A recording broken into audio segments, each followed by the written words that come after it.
Hi friends, எல்லாருக்கும் வணக்கம். எல்லோரும் எப்படி இருக்கிறீங்க? நாங்கள் நல்லா இருக்கிறோம். நீங்கள் நல்லா இருக்கணும்னு கடவுள்கிட்ட வேண்டிக்கிறோம். நேற்றுக்கு போட்ட வீடியோக்கு சப்போர்ட் பண்ண அத்தனை பேருக்குமே ரொம்ப ரொம்ப நன்றி. இப்படி இருக்கிற வீடியோவில் வராத அப்படின்னு சொன்னதுக்கு அவளை பாருங்களேன். கேட்டால் இப்படி நான் இருக்கும்போது என்னை எல்லாரும் பாசமாக பார்க்கட்டும், நான் மேக்கப் பண்ணி என்னை யாரும் லவ் பண்ண வேண்டாமா. தொடர்ந்து நம்மளுடைய வீடியோக்கு சப்போர்ட் பண்ணிகிட்டே இருங்க. அங்கே பார்த்தீங்களா, பாட்டியும் நம்ம வீட்டுக்கு ஆப்போசிட்டில் உள்ளவங்க 2 பேரும் உட்காந்து ஊருக்கதை பேசிக்கிட்டு இருக்கிறாங்க. இப்போ தான் போய் சிலிண்டரில் ஒரு சின்ன மிஸ்டேக் கொண்டு வந்துருச்சு. அப்புறம் பார்த்தா அதுக்குள்ளே நான் தான் ஏதோ தூசி மாதிரி பால் பொங்க விட்டு இதாக இருக்கும் போல் இருக்குது. அதை எல்லாத்தையுமே போய் இப்போ தான் சரி பண்ணிட்டு வந்தோம். அதனால் கொஞ்சம் வீடியோஸ் எல்லாமே இன்றைக்கி நல்லா டிஃப்ரெண்ட்டாக நேற்றுக்கு மாதிரி தான் எடுத்து வச்சுருக்கிறேன். பாருங்கள், பார்த்துட்டு எப்படி இருக்குன்னு சொல்லி மறக்காமல் கமெண்ட் பண்ணுங்கள். இன்றைக்கி நான் பேங்குக்கு போயிருந்தேன் ஃப்ரெண்ட்ஸ். ஏன்னா ஏடிஎம் கார்டுக்கு அப்ளை பண்ணி ரொம்ப நாள் ஆயிடுச்சு. ஏடிஎம் கார்டுமே ரொம்ப நாள் ஆனோடனே வராமல் இருந்த உடனே 2-3 டைம் நானுமே அலைஞ்சு பார்த்தேன். அவங்களுக்கு எனக்கு தர்ற மாதிரியே தெரில. அதனால் இன்றைக்கி எப்படியாச்சும் அந்த ஏடிஎம் கார்டை பற்றி இது பண்ணிவிட்டு வரணும் அப்படின்னு சொல்லிட்டு நான் போயிருந்தேன். அப்போ இவங்க என்னடானா போஸ்டலுக்கு போயிட்டு அப்படிங்கிறாங்க. போஸ்டல் என்ன, நான் ரிட்டன் பேங்குக்கே அனுப்பிட்டேன் அப்படின்னாங்க. நான் அதில் ஒரு ஷார்ட் வீடியோ மாதிரி எடுத்து வச்சுருக்கிறேன். முடிஞ்ச வரைக்கும் லாங் வீடியோக்கு நான் ட்ரை பண்ணேன். ஆனால் என்னால் முடியலை. எதனால் அப்படின்னா, பேங்குக்குள்ளே அது பெரிய பேங்கு அலோட் பண்ணுறாங்களே என்னென்னு தெரில. துப்பாக்கிலாம் வச்சுருந்தனால கொஞ்சம் பயந்துட்டேன், அவ்வளோதான். ஆனால் ஏடிஎம் கார்டு லாஸ்ட்டில் பேங்கில் தான் இருந்துச்சு. அந்த ஒரு சார் தப்பு பண்ணியிருந்தாங்க. எனக்கு ஒரு மேனேஜர் சார், நான் அக்கௌண்ட் ஓப்பன் பண்ணும்போது ரொம்ப சிரமப்பட்டப்போ அந்த மேனேஜர் சார் இதுக்கு முன்னாடி தமிழ்நாட்டில் அவங்களுக்கு கவர்மெண்ட் ஜாப் கிடச்சிருக்கும் போது பண்ணியிருந்திருப்பாங்க போல் இருக்குது. அவங்க எனக்கு கொஞ்சம் ஹெல்ப் பண்ணாங்க இன்றைக்கி. அதை எல்லாத்தையுமே வீட்டில் கொஞ்சம் ஷேர் பண்ணியிருக்கிறேன். இங்கே உள்ளவங்களையும் எவ்வளோ பேர் நல்லவங்க இருக்காங்கன்னு சொல்லி உங்களுக்கு காட்டணும் இல்லைங்களா. அதனால தான் சரி, அதிகமாக இதிலே பேசிட்டோம் அப்படின்னா அதில் பார்க்குறதுக்கு உங்களுக்கு கொஞ்சம் இதாக இருக்கும். இந்த மாதிரி நான் தமிழ்நாட்டு ஸ்டைலில் மீன் குழம்பு வச்சு சாப்பிட்ருந்தேன். அது இந்த மாதிரி நிறைய வீடியோ பார்க்க போகிறோம். வாங்க நம்ம வீடியோக்குள்ளே போகலாம். இந்த வீடியோ இப்போ நான் உங்களுக்கு இன்றைக்கி கொடுக்குற வீடியோவுமே உண்மைக்குமே ஃப்ரெண்ட்ஸ், இதுக்குள்ளே நிறைய இன்ட்ரெஸ்டான வீடியோ இருக்குது. நம்மளை மாதிரி தமிழ்கார பொண்ணுங்களுக்கு இங்கே ஒடிசாவில் யாருமே இல்லாதப்போ ஒரு பேங்க் விஷயமா இருக்கட்டும், அந்த மாதிரி நேரத்தில் நமக்கு எத்தனை பேர் ஹெல்ப் பண்ணுறாங்க, இந்த மாதிரி நிறைய விஷயத்தை நான் இதுக்குள்ளே நான் ஷேர் பண்ணியிருக்கிறேன். லாஸ்ட் வரைக்கும் பார்த்துட்டு எனக்கு கமெண்ட் பண்ணுங்கள். இது பார்த்திங்கன்னா, அன்றைக்கி ஒரு நாள் நான் மார்க்கெட் போயிருந்தேன். அப்போ எடுத்த வீடியோ தான். நிறைய பேர் கேட்டுக்கிட்டே இருக்கீங்க, சிஸ்டர் மார்க்கெட்டில் உள்ள வீடியோ எங்களுக்கு காட்டுங்க, உங்களுடைய மார்க்கெட் எந்த மாதிரி இருக்குன்னு. எனக்குமே ஆசை தான். இங்கே உள்ள மார்க்கெட்டில் உள்ள காய்கறி கடைகளாக இருக்கட்டும், ஜவுளி கடைகள், அதுக்கப்புறமேட்டி நகை கடை, ட்ரெஸ்ஸு கடை, இந்த மாதிரி இங்குள்ள ஹோட்டல் எல்லாத்தையுமே உங்கள்கிட்ட ஷேர் பண்ணுற வேலை. இன்னும் 2-3 நாளைக்குலாம் அந்த வீடியோ நான் அப்லோட் பண்ணாலும் பண்ணுவேன். ஏன்னா இங்கே பஜாரில் கொஞ்சம் வேலைகள் நடந்துக்கிட்டு இருக்கு, ரோடு போடுற வேலை.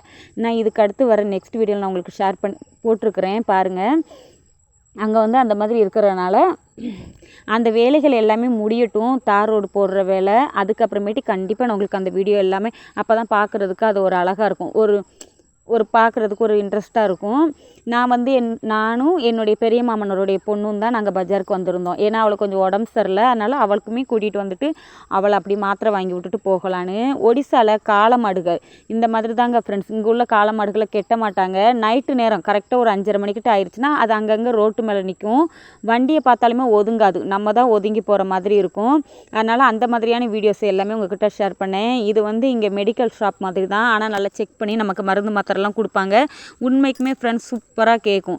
அதை எல்லாத்தையுமே பார்த்து முடிச்சுட்டு வந்ததுக்கப்புறமேட்டு செம வயிறு பசி. அம்மா அன்னைக்குள்ளே பாசி பருப்பு கொஞ்சம் இருந்துச்சு. அதில் கத்திரிக்காய், உருளைக்கிழங்கு, கேரட் இந்த மாதிரிலாம் போட்டு அம்மா கொஞ்சம் சாம்பார் மாதிரி வச்சுருந்தாங்க பருப்பு. அதனால் நான் சாப்பிட்டு அதுக்கு பிறகு நம்ம என்னென்ன வாங்கிட்டு வந்தோங்கிறத கண்டிப்பாக நான் உங்ககிட்ட ஷேர் பண்ணுறேன். நான் எப்போ மார்க்கெட் போனாலுமே பாப்பாவுக்கு வேணுங்கிறத ஏதாச்சும் ஒரு பொருளை நான் வாங்கிட்டு கொடுப்பேன் அவங்களுக்கு சாப்பிட்றதுக்கு. இந்த டைம் நான் போகும்போது பாப்பாவுக்கு சோமோசோ, பெரும்பாலும் கடை சாப்பாடுகளை பாப்பாவுக்கு நான் அவ்வளோ ஒரு இதாக கொடுக்க மாட்டேன். ஆனால் எப்போமாச்சும் ஒரு டைம், 3 மாதத்துக்கு ஒரு டைம், 4 மாதத்துக்கு ஒரு டைம் கண்டிப்பாக உங்களுக்கு ஏதாச்சும் ஒன்று வாங்கி கொடுப்பேன்.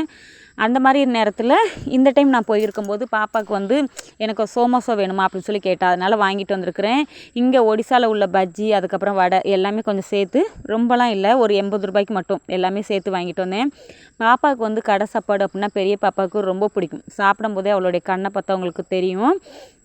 அதனால் அவளுக்கு எப்போதுமே வெஜ்ஜி வாங்குறியான்னு கேட்டால் வேண்டான்ருவா. கறி அந்த மாதிரி இருந்தால் தான் அவளுக்கு அதுவுமே பிடிக்கும். அதனால் பாப்பா அதை சாப்பிட்றா. நான் சாதம் சாப்பிட்டதுக்கு அப்புறமேட்டி கொஞ்சமாக டீ இருந்துச்சு. அதனால் பாப்பா எனக்கு அதை சூடு பண்ணி கொடுத்தா. அதுக்கப்புறமேட்டு அதையுமே டீ போட்டு குடித்ததுக்கு பிறகு ஒரே ஒரு வடை மட்டும். இங்கே பார்த்திங்கன்னா கத்திரிக்காயிலலாம் பஜ்ஜி போடுவாங்க. இவ்வளோ சைஸ் தான் இருக்கும். அது ஒன்று வாங்கிட்டு நான் ஒரே ஒரு பீஸ் மட்டும் எடுத்து வச்சுருந்தேன். அதையுமே உங்ககிட்ட ஷேர் பண்ணியிருக்கேன். இப்போ மார்க்கெட் போயிட்டு நான் வந்து என்னென்ன வாங்கிட்டு வந்தேன் அப்படிங்கிறத பார்க்கலாம். எப்போதுமே கையில் காசு இருந்தாலும் சரி இல்லாட்டினாலும் சரி எப்போதுமே ஃப்ரெண்ட்ஸ் நான் வந்து ஒரே மாதிரி தான். வேணுங்கிற அளவுக்கு கொஞ்சம் கொஞ்சம் மட்டும் ஜாமான் வாங்கிட்டு வருவேன். நான் வந்து ஒரு அக்கௌண்ட் ஒன்று ஓப்பன் பண்ணியிருக்கிறேன். அதில் அவங்கக்கிட்ட நான் சொல்லி இப்போ ஒரு 1500 நான் பொருள் வாங்கியிருக்கேன்னா அவங்கக்கிட்ட ஒரு 1000 கொடுத்துட்டு மீதி ஒரு 500 கொடுத்துட்டு ஒரு 1000 நிற்கும். இல்லைன்னா ஒரு 1000 கொடுத்துட்டு ஒரு 500 நிற்கும். அந்த மாதிரி வாங்கிட்டு வந்தேன். இந்த சாப்பாடு யார் சிஸ்டர் சாப்பிட்றா அப்படின்னு சொல்லி பாப்பாவில் 2 பேத்தில் யாருன்னு சொல்லி நீங்கள் தப்பாக நினைக்க வேண்டாம். அண்ணியோட அதாவது என் ஹஸ்பண்டோட அக்காவோட பாப்பாக்காண்டி வாங்கினது. இன்னும் கொண்டுட்டு போகலை, ஏன்னா டைம் ஆயிடுச்சு. இன்னொரு நாள் தான் அவங்களுக்கு கொண்டுட்டு போகணும்னு வச்சுருக்கிறேன். அப்புறம் பாப்பாவுக்கு வந்து பேரிச்சம்பழம் அப்படின்னா ரொம்ப பிடிக்கும் சின்ன பாப்பாவுக்கு. அதனால் அவளுக்கு ஒரு சின்ன பாக்கெட்டு தான், அவளுக்கு ஒரு பாக்கெட் வாங்கிட்டு வந்தேன். டெய்லி காலையில் ஒரு 1/2 கிளாஸ் பால், சாயங்காலம் ஒரு 1/2 கிளாஸ் பால் கொடுத்தேன் அப்படின்னா அதில் ஒரு 2 பீஸ் போல் சாப்பிட்டுட்டு அவள் இருப்பாள். அது கொஞ்சம் சத்தானது. நிறைய பேர் சொல்லியிருக்கீங்க சிஸ்டர் பாப்பாவுக்கு சத்தான ஆகாரமாக கொடுங்க, ஏன்னா 2 பொட்டை பிள்ளைங்க அப்படின்னு. கண்டிப்பாக சிஸ்டர், ஏதாச்சும் உங்களுக்கு தெரிஞ்ச மாதிரி இருந்தாலுமே நீங்கள் கமெண்ட் பண்ணலாம். கண்டிப்பாக பாப்பாவுக்கு நான் அந்த மாதிரி ஏதாச்சும் நான் கொடுக்குறேன். இப்போ நம்ம வீட்டில் பெரிய மேடம் எப்போதுமே நான் மார்க்கெட் போயிட்டு வந்தேன் அப்படின்னா அவள் எனக்கு வாங்கிட்டு வந்த பொருள் எல்லாத்தையுமே எனக்கு கொஞ்சம் சைஸ் பண்ணி பேப்பர்லாம் விரித்து அந்த மாதிரி எனக்கு அடுக்கி கொடுப்பா. அதனால் அவகிட்ட வெங்காயம் தக்காளி அந்த மாதிரி பொருட்கள் எல்லாத்தையுமே எடுத்து கொடுத்துட்டு அவளை கொஞ்சம் அடுக்கி வைக்க சொல்லிட்டேன். அதுக்கப்புறம் உருளைக்கிழங்கு, இஞ்சி, பூண்டு, வெங்காயம், அப்புறம் கொஞ்சம் சாம்பார் வைக்கிறதுக்கு பருப்பு, அப்புறம் வத்தப்பொடி ஒரு பாக்கெட், மீன் குழம்பு வைக்கிறதுக்காக இருக்கட்டும், புளிக்குழம்பு வைக்கிறதுக்காக இருக்கட்டும், ஒரு மல்லிப்பொடி பாக்கெட்டு, அப்புறம் ஒரு சப்பாத்தி மாவு. இங்கே வந்து இப்போ குளிர் டைம் குகுனி அதாவது அந்த பட்டாணி குருமா வந்து உண்மைக்குமே ரொம்ப பிடிக்கும் எனக்கு. அதனால் அதில் ஒரு 1/4 கிலோ, பருப்பில் ஒரு 1/4 கிலோ, 1 லிட்டர் பாம் ஆயில், அப்புறம் வந்து பார்த்திங்கன்னா சீனி 1 கிலோ, இந்த மாதிரி எல்லாமே வாங்கிட்டு வந்திருந்தேன். ரவை கொஞ்சம், அப்புறம் ஒரு அப்பள பாக்கெட்டு. இந்த மாதிரி குளிர் டயத்தில் இனிமேல் கொஞ்சம் அட்ஜஸ்ட் பண்ணி சாப்பிடும்போது செய்யும்போது நமக்கு இருக்கிறப்பமும் சரி இல்லாதப்பமும் சரி உருளைக்கிழங்கு இருந்தாலே போதும், ஓரளவு நமக்கு சாப்பாடு கொஞ்சம் நார்மலாக போய்கிட்டு இருக்கும். அதனால் பூண்டு இந்த மாதிரி கொஞ்சம் சேர்த்து வச்சு நான் வாங்கிட்டு வந்திருந்தேன். அப்புறம் எல்லாத்தையுமே அடிக்க வச்சுட்டு வீடு எல்லாத்தையுமே கூட்டிகிட்டு லைவ் நான் எப்போதும் ரெகுலராக வர்றது உண்டு. அந்த லைவை முடிச்சுட்டு படுக்க போகிற நேரத்தில் சின்ன பாப்பா எப்போ தூங்குனாலுமே மிட்டு வந்து அதை வந்து தூங்கவே விடாது. எப்படியாச்சும் சரி அவள் பக்கத்தில் நின்னது. நான் வீடியோ எடுக்கும்போது என் செல்லில் நான் வந்து லைட் அடித்து வீடியோ எடுத்தனால அது கொஞ்சம் உஷாராயிட்டு அதுக்கப்புறம் அவகிட்ட போகலாது. ஆனாலும் நின்று அது என்னை எந்த அளவுக்கு பார்க்குதுன்னு பாருங்கள். ஏன்னா இப்போ நான் அதுக்கிட்ட பேசிக்கிட்டு இருந்தேன்.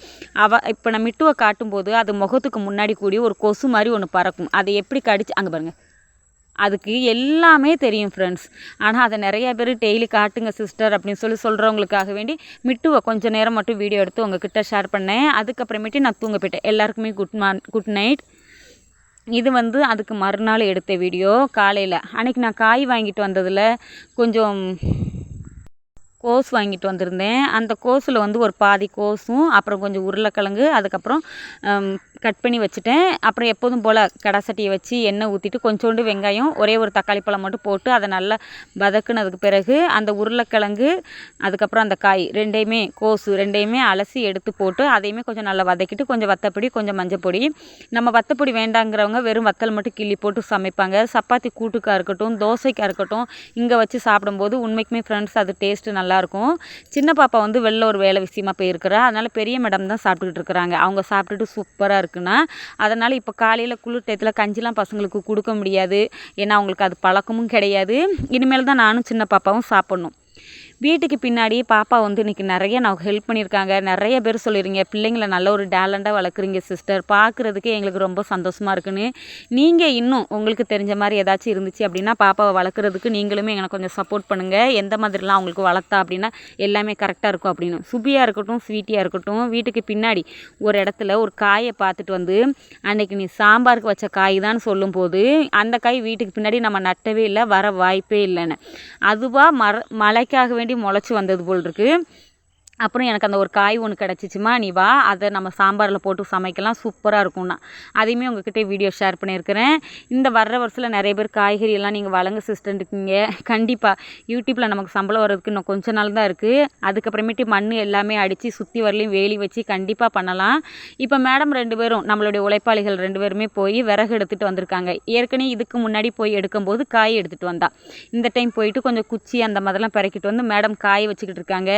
வேண்டாம் பாப்பா விட்டுருன்னு சொன்னதுக்கு விடுமா நமக்கு சுடுதண்ணி வைக்க கூட யூஸ் ஆகும் அப்படின்னு சொல்லி இன்றைக்கி இன்ட்ரெஸ்ட்டாக வேலை பார்த்துக்கிட்டு இருக்காங்க. இந்த வேலைகள் எல்லாமே முடிஞ்சதுக்கு அப்புறமேட்டி நமக்கு வந்து ஏடிஎம் கார்டுக்கு நான் நிறைய டைம் நான் பேங்க்குக்கு அலைஞ்சிருக்கிறேன், அதுக்கப்புறம் போஸ்ட் ஆஃபீஸுக்குமே அலைஞ்சிருக்கிறேன். எனக்கு அது கிடைக்கிற மாதிரியே தெரிலங்க ஃப்ரெண்ட்ஸ். இங்கே உள்ளவங்க அங்கே அனுப்புகிறாங்க, அங்கே உள்ளவங்க இங்கே அனுப்புகிறாங்க. எனக்கு இன்றைக்கி சரியாவில் டென்ஷன் ஆகிட்டு அப்புறம் நான் சார்கிட்ட போய் கேட்டேன், சார் நான் இத்தனை முறை வந்துட்டு போக முடியுமா சார் என் வண்டியில் பெட்ரோல் போட்டு, ஏதாச்சும் பார்த்து செய்யுங்கன்னு சொன்னதுக்கு மேனேஜருக்கு கீழே இருக்கிறவங்க அவங்க எனக்கு ஒரு ஜெராக்ஸ் ஒன்று எடுத்து கொடுத்து இதை கொண்டு போய் போஸ்டாலில் கேட்க சொன்னாங்க. அந்த ஜெராக்ஸை கொண்டு போய் போஸ்டாலில் கொண்டு போய் கேட்டதுக்கு அவங்க எனக்கும் ஒரு ஜெராக்ஸ் ஒன்று கொடுத்து இதை கொண்டு போய் நீங்கள் பேங்கில் கேளுங்கன்னு சொல்லும்போது நான் பேங்கில் வந்து கேட்டப்போ மேனேஜருக்கு கீழே ஏடிஎம் கார்டு சரி பார்க்குறவங்க என்ன சொல்லிட்டாங்கன்னா, உங்களுடைய ஏடிஎம் கார்டு இங்கே இல்லவே இல்லை, அங்கே தான் இருக்குன்ட்டாங்க. ஆனால் அவங்க எழுதி அவங்க சைன் பண்ணி கொடுத்ததையும் இவங்க சைன் பண்ணி அவங்கக்கிட்டேருந்து வாங்கி வச்சதையும் நான் மொபைலில் ஃபோட்டோ எடுத்துகிட்டு வந்து நான் மேனேஜர்கிட்ட காட்டினதுக்கு அப்புறமேட்டி இப்போ மேனேஜர் வந்து கம்ப்யூட்டரில் செக் பண்ணிக்கிட்டு இருக்காங்க யார் சைன் பண்ணி வாங்கினா அப்படின்ட்டு. ஆனால் இந்தளவுக்கு சப்போர்ட் பண்ணுவாங்க நான் நினச்சி கூட பார்க்கல. ஏன்னா இதுக்கு முன்னாடி இதே பேங்க்கில் நான் அக்கௌண்ட் ஓப்பன் பண்ணும்போது இந்த மேனேஜர் சார் வந்து தமிழ்நாட்டில் ஏதோ ட்ரான்ஸ்ஃபரில் வேலை பார்த்தவங்க, ஆனால் சூப்பர் போனாங்க ஃப்ரெண்ட்ஸ். நான் எப்போ போனாலுமே பார்த்த உடனே கண்டுபிடிச்சிருவாங்க. அப்புறம் இவங்க சொல்லியும் அவங்க எதுவுமே செய்யலைன்னொடனே இந்த கண்ணாடி போட்டுறவங்க நான் எப்போ போனாலுமே அவங்க மேலே கோவமாக இருப்பாங்க, கோவப்பட்டு பேசுவாங்க. அதுக்கப்புறமே மேனேஜர் சார் ஸ்ட்ரெயிட்டாக இறங்கி வந்து அதை தேடி கண்டுபிடிச்சி எடுத்த உடனே இப்போ உங்கள் மேலே அவங்கள கம்ப்ளைண்ட் கொடுக்க சொல்லவா அப்படின்னாங்க. அப்புறம் சார்கிட்டலாம் கொஞ்சம் பேசி கொஞ்சம் சமாதானப்படுத்தி வச்சுட்டு அதுக்கப்புறம் நம்ம வீட்டை விட்டு கிளம்பிட்டோம். இதை ஏன் நான் உங்ககிட்ட ஷேர் பண்ணுறேன் அப்படின்னா, நம்மளை மாதிரி தமிழ்கார பொண்ணுங்க இங்கே வந்து கஷ்டப்படும் போது நமக்கு இவ்வளோ பேர் ஹெல்ப் பண்ண இருக்கிறாங்க அப்படிங்கிற இந்த மாதிரி நல்ல உள்ளங்கள் கொண்டவங்களும் இருக்கிறாங்க அப்படின்னு சொல்லி உங்ககிட்ட ஷேர் பண்ணணும் அப்படிங்கிறது எனக்கு ஒரு ஆசை. எங்கள் ஊர் பஜார் பார்த்தா உங்களுக்கு தெரியும், தார் ரோடு போட்டுட்டு இருக்காங்க. ஃபினிஷ் ஆகட்டும், கண்டிப்பாக உங்களுக்கு லாங் வீடியோ வரும், மறக்காமல் நீங்கள் அது வரைக்கும் கொஞ்சம் வெயிட் பண்ணுங்கள். இந்த மீனை பார்த்த உடனே பாப்பாவுக்கு செம்ம ஆச்சரியம். ஏன்னா அவள் வந்து மொபைலில் தான் பார்த்துருக்குறா சாப்பிட்றதெல்லாம். அம்மா இது எப்படியாச்சும் வாங்கணுன்னா நம்ம ஊரில் இதோட ரேட் என்னன்னு சொல்லி எனக்கு மறக்காமல் கமெண்ட் பண்ணுங்கள். ஆனால் அதில் வெட்டி வச்சுருக்கிற ஒரு பீஸோட மீன் இருக்கா, அதுதான் நான் வாங்கிட்டு போனேன். அந்த மீனோட பேர் தெரிஞ்சா கண்டிப்பாக எனக்கு கமெண்ட் பண்ணுங்கள். ஆனால் இங்கே ஒடிசாவில் அந்த இறால் மாதிரி இருக்கிற அந்த மீனோட ரேட் வந்து பார்த்திங்கன்னா 1 கிலோ 600 ரூபாவாம். அதுக்கப்புறம் வீட்டில் வந்து உழ வச்சுட்டு வெங்காயம் தக்காளி பூண்டு உரித்து வச்சுட்டு அப்புறம் பச்சை மிளகா கருவேப்பிலை எல்லாமே எடுத்து வச்சுருக்கிறேன். இப்போ உலை எல்லாமே கொதிச்சிருச்சு. இந்த ஏன்னா என் சிஸ்டர் இப்படி வச்சுருக்கீங்கன்னு சொல்லி யாரும் எதுவும் நினைக்க வேண்டாம். ஏன்னா விறகு எல்லாமே காலி ஆயிடுச்சு. இதுக்கப்புறமேட்டு நமக்கு வந்து பார்த்திங்கன்னா அந்த சாணியோட எருது அது மட்டும் தான் இருக்குது. விறகுக்கு சொல்லியிருக்கிறேன், கொஞ்சம் பட்ஜெட் ப்ராப்ளம்ங்கிறதுனால அதை வாங்க முடியாமல் இருக்குது. கண்டிப்பாக நான் 2 நாளில் அதை எல்லாத்தையும் கொஞ்சம் லோடு இறக்கணும்னு நினச்சிருக்கிறேன், பார்க்கலாம். பாட்டியை நிறைய பேர் சிஸ்டர் எங்களுக்கு தினமும் பாட்டியை கொஞ்சம் காட்டுங்க, அவங்க சமைச்சு சாப்பிட்றாங்க, பார்க்குறதுக்கு ரொம்ப ஆச்சரியமாக இருக்குது. நீங்கள் இன்றைக்கி நம்ம வீட்டில் மீன் குழம்பு இல்லைங்களா, அம்மா வந்து குட்டி குட்டி மீன் உருளைக்கிழங்கு இதெல்லாம் போட்டு குழம்பு வச்சுருந்தாங்க. நம்ம மேடம் வாங்கிட்டு வந்துக்கிட்டு இருக்கிறாங்க. அதனால் அவங்கள நான் வீடியோ எடுத்ததுனால என்னை திட்டிக்கிட்டே இருந்தாங்க. நிறைய பேர் சொல்கிறீங்க நீங்களும் பாட்டி ஒரிஜினல் வாய்ஸ் ஓவர் கொடுங்கன்னு. கண்டிப்பாக பாட்டியை ஒரு நாள் இட்டாலும் ஒரு நாள் நான் கூப்பிட்டு உட்கார வச்சு வாய்ஸ் ஓவர் கொடுக்குறேன். வேணால் லைவில் கொடுக்கலாம். ஏன்னா பாட்டி வந்து நல்லா பேசிகிட்டே இருக்கும்போது டக்குன்னு ஒரு வார்த்தை விட்ருவாங்க. அதனால தான் வீட்டுக்குள்ளேயே நான் இடம் இல்லை, எல்லாத்தையும் க்ளீன் பண்ணணும்னு சொல்லிக்கிட்டு இருக்கும்போது உங்களுடைய செல்ல மருமகள் வந்து நிறைய பேர் அவளை அப்படி தான் கூப்பிட்றீங்க. அதை கொண்டுட்டு வந்து விறகு கொண்டுட்டு வந்து கேட்டால் என் மாமியார் எடுத்துருமா, நான் ரொம்ப கஷ்டப்படுவேன். உள்ளே கொண்டுட்டு வந்தால் நீ வெளியில் வை, நான் வீடு எல்லாத்தையுமே க்ளீன் பண்ணிவிட்டு அடுப்பு எல்லாத்தையுமே அணைச்சதுக்கு அப்புறமேட்டு பார்த்துக்கலான்னு சொன்னதுக்கப்புறம் அதை கொண்டு வெளில கொண்டு வச்சா. ஏற்கனவே பாப்பா 2 பேருக்காக வேண்டி 2 மீன் மசாலா போட்டு நான் பொரிச்சதுனாலேயே என்னமோ தெரியலை, அந்த எண்ணெய் வந்து ரொம்ப சூடாக இருந்ததுனால அப்புறம் கடுகு வெந்தயம் போட்டு நல்லா பொரிஞ்சதுக்கு அப்புறமேட்டு கருவேப்பிலை பச்சை மிளகாவும் போட்டு அதுவும் நல்லா பொரிஞ்சதுக்கு பிறகு வெங்காயம் போட்டு கொஞ்சம் உப்பு போட்டு இப்போ வதக்கிக்கிட்டு இருக்கேன். இது எல்லாமே நல்லா வதங்கினதுக்கு பிறகு நம்ம வந்து தக்காளி பழம் போட்டுக்கலாம். நம்ம தமிழ்நாட்டில் ஸ்டைல் படி செய்கிறேன்னு சொல்லிட்டு தேங்காய் போடாமல் இருக்கிறீங்க சிஸ்டர்னு சொல்லி யாரும் நினைக்க வேண்டாம். இங்கே தேங்காய் வாங்கி அம்மியில் வச்சு அரைக்க முடியாது. ஏன்னா அம்மியில் வச்சு அரைக்கிறதுல அம்மியோட குலைவு வந்து சின்னோண்டாக தான் இருக்கும். பழைய வீடியோ பார்த்தவங்களுக்கு நிறைய பேருக்கு தெரியும், நான் மாவு அரைச்சி போட்டிருப்பேன். அதனால் அந்த அம்மியில் வச்சு கண்டிப்பாக தேங்காய் வந்து அரைக்க முடியாது. மிக்ஸி வாங்கணும் அந்த மாதிரிலாம் நிறைய கனவுகள் இருக்குது. கண்டிப்பாக அந்த மாதிரிலாம் வாங்கினதுக்கு அப்புறமேட்டு உங்களுக்குமே நிறைய டிஃப்ரெண்ட்டான வீடியோ கொடுக்கணும், அந்த மாதிரிலாம் எனக்குமே ஆசை இருக்குது இல்லைங்களா. அதனால் நான் வந்து தேங்காவே சேர்க்காம தான் மீன் குழம்பு வைக்கிறேன். அதுக்கப்புறம் புளி வந்து கொஞ்சமாக தான் ஃப்ரெண்ட்ஸ் இருந்துச்சு. அம்மாட்ட கொஞ்சம் மாங்காய் வத்தல் வாங்கியிருந்தேன், அதையும் போட்டு வத்தப்பொடி கொஞ்சம் மஞ்சப்பொடி அதுக்கப்புறம் பார்த்திங்கன்னா மல்லிப்பொடி, இது 3மே நல்லா கொதித்து எண்ணெய் எல்லாமே நல்லா பிரிஞ்சதுக்கு பிறகு மீனை நல்லா அலசி எடுத்து அதையுமே உள்ளே போட்டுக்கிட்டேன். ஆனால் நம்ம எவ்வளோ தான் சமைச்சு நம்ம சாப்பிட்டாலுமே ஃப்ரெண்ட்ஸ் தமிழ்நாடு குழம்புனா அது தமிழ்நாடு குழம்பு தான். அருமைனா அருமை ஃப்ரெண்ட்ஸ் சாப்பிடும்போது. ஏன்னா வாசமே அவ்வளோ ஒரு கமகமன்னு வரும்போது என் மகன் என்ன சொன்னானா, ஏம்மா நம்ம ஆச்சி, ஏன்னா எங்கள் வீடும் எங்கள் அம்மா வீடும் பக்கம் பக்கம் தான். அம்மா சமைக்கும்போது என் மகன் வாசனை பிடிச்சி சொல்லுவான், ஆச்சி இன்னைக்கு மீன் குழம்பு வைக்குதுன்னு நினைக்கிறம்மான்னு. இன்றைக்கி நான் இந்த மாதிரி தமிழ்நாட்டு ஸ்டைலில் நான் மீன் குழம்பு வைக்கும்போது எங்கள் பாப்பா எங்கள் அம்மாவை ரொம்ப மிஸ் பண்ணா. அதுக்கப்புறமேட்டு நாங்கள் ஃபைனலாக சாப்பிடும்போது இப்போ நான் காட்டுறேன். இது எல்லாமே நல்லா மூடி வச்சு மீன் எல்லாமே வெந்ததுக்கப்புறமேட்டு நான் வந்து இறக்கிட்டேன். இப்போ நாங்கள் சாப்பிட போகிறோம். உங்களுக்கும் பிடிச்சிருந்துச்சுன்னா வாங்க ஃப்ரெண்ட்ஸ் நம்ம சாப்பிட்லாம். ஒரு கிண்ணத்தில் மீன் போட்டு மீன் குழம்பு எடுத்து வச்சுருக்கிறேன். பாப்பாக்காக வேண்டி மீன் பொரிச்சது எடுத்துருக்கேன். இங்கே ஒடிசாவில் சமைக்கும்போது சாதத்தில் வந்து உப்பு போட மாட்டாங்க. அதனால் மேலே நான் வந்து லைட்டாக உப்பு தூவிட்டு அதுக்கப்புறமேட்டு மீன் எடுத்து வச்சுருக்கிறேன். இப்போ பாப்பாவும் சரி நாங்களும் சரி சாப்பிட போகிறோம். இன்றைக்கி வீடியோ அவ்வளோதான். சப்போஸ் உங்களுக்கு இந்த வீடியோ பிடிச்சிருந்தா ப்ளீஸ் லைக் ஷேர் இந்த சப்ஸ்கிரைப் பண்ணிட்டு பாருங்கள் ஃப்ரெண்ட்ஸ். உங்களுக்கு சாப்பாடு எப்படி இருக்குது, இந்த வீடியோ எப்படி இருக்குன்னு சொல்லிட்டு மறக்காமல் கமெண்ட் பண்ணுங்கள். நெக்ஸ்ட்டு நாளைக்கு நல்ல ஒரு விளாக்கில் பார்க்கலாம். நாங்கள் சாப்பிட்றதுக்கு முன்னாடி மொத டேஸ்ட் பண்ணுறது நம்மளுடைய மிட்டு தான். பாய், நாளைக்கு லாங் வீடியோவில் பார்க்கலாம்.